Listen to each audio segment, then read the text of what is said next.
In this video, let's talk about how to write a Fiverr gig title that is attractive. And I'm going to give you a checklist of things that you have to do in a title for your gig. And of course, you only have 80 characters or less in which you can write your title. So you cannot accomplish everything. Like you cannot write everything. So there's going to be a balance of things that you need to accomplish. So you have to use SEO keywords, short tail keywords, and long tail keywords.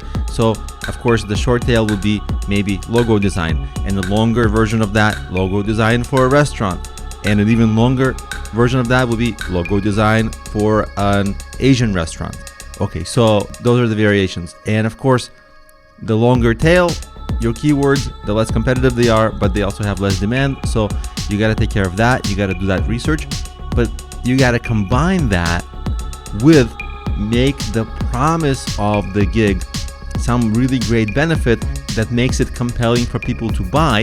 And in case you are in a competitive niche, you have to have possible differentiation. So an example of a possible differentiation would be like right now in the design world, there's a thing like flat logo design. Okay, that's your differentiation. You make the best flat logo, or you make the best 3D logos. So that's interesting, right? So now if you are a 3D logo design for a restaurant, you've got a lot of keywords in there and interesting differentiation, so potential buyers might like it. Now let's look at an example of my gig. Here's a gig that I have ranking pretty well for the keyword affiliate marketing.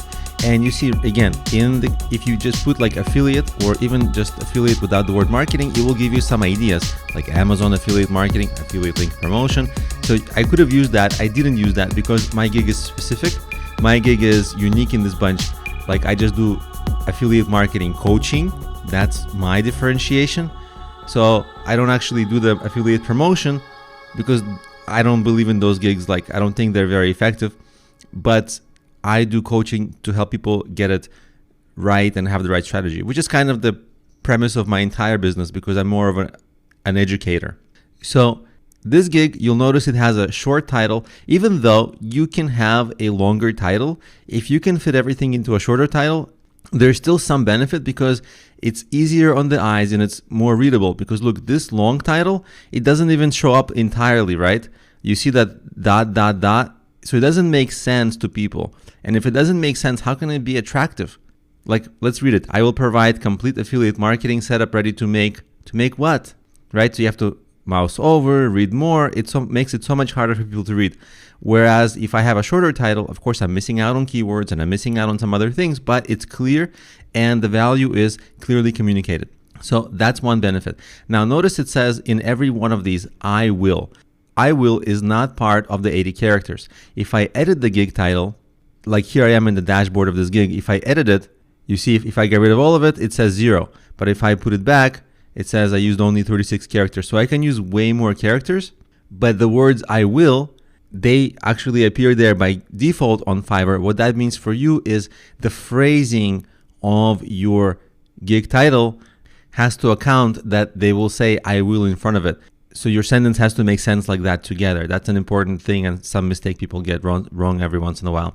Like for example, if I get rid of the word provide, and if the gig was just affiliate marketing coaching, which makes sense on its own as a title, but it doesn't make sense if it says, I will affiliate marketing coaching. Now that no longer makes sense. Consumers don't know that Fiverr puts the word I will in there as default. Now let's play around with this. If I take this title, let's try to see what I can do if I extend it. I can include a lot of keywords. For example, look how many keywords I added now. We'll start the gig title the same. I will provide affiliate marketing coaching for ClickBank, Amazon. ClickBank and Amazon, they're keywords. For passive income, that's a popular keyword. So you see, there's a huge amount of keywords. I didn't do it in this case. I just decided to keep my gig title short. And either way is okay. As you saw, it's ranking, it's making some sales. So it's not bad, but this just goes to show that you have options and either way is okay. Most likely, if I had thought about it a little more, I would sort of add the words passive income in there or try to do something like that, as long as Fiverr lets me do that, because sometimes Fiverr doesn't want you to put words like money or income or revenue in there, even though sometimes it's possible. So as long as Fiverr allows that, then passive income is a fantastic keyword, and maybe it would be equally as good to add that. Just the only thing, if your title will be long, like in this case, it would be just up to the 80 characters, then you want, when you create it, you want to make sure that even when it gets cut off, like here, my competitors, their titles got cut off. You want to make sure that before the cutoff happens, it's actually clear what the title actually says. Because this title, it doesn't make any English sense before it's cut off, right? It says, I will provide affiliate marketing setup ready to make, to make what? Probably they're talking about making money. And if I mouse over, they say multiple commissions. I would never have guessed that. So that's how you write the title. You want to have a combination of the best of both worlds. Just so that this video gives you good examples, let's talk about another example, not something that I made, but just something from other sellers. So I searched for WordPress website, or website WordPress, doesn't really matter because we're not buying these gigs, we're just looking at titles, and let's examine some titles. The first one is actually a good title.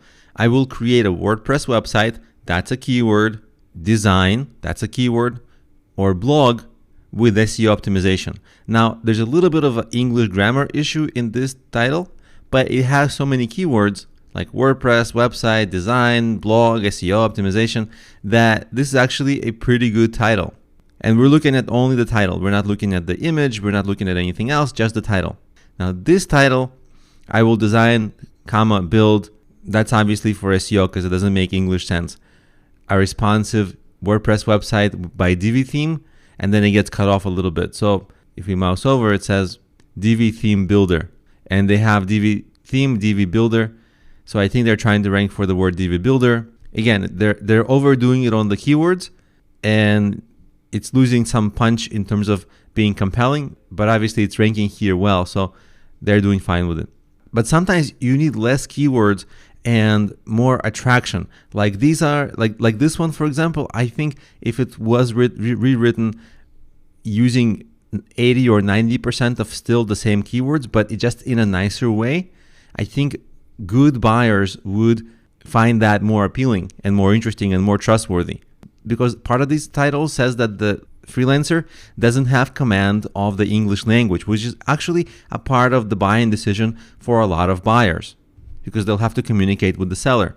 And you actually want to show good command of professional language, because if you don't, the best buyers, the educated buyers who are more likely to be able to afford good services, they're going to get turned off. The only people who will look past grammar issues are unsophisticated, less educated, younger audiences, younger buyers, and they usually have less money to spend.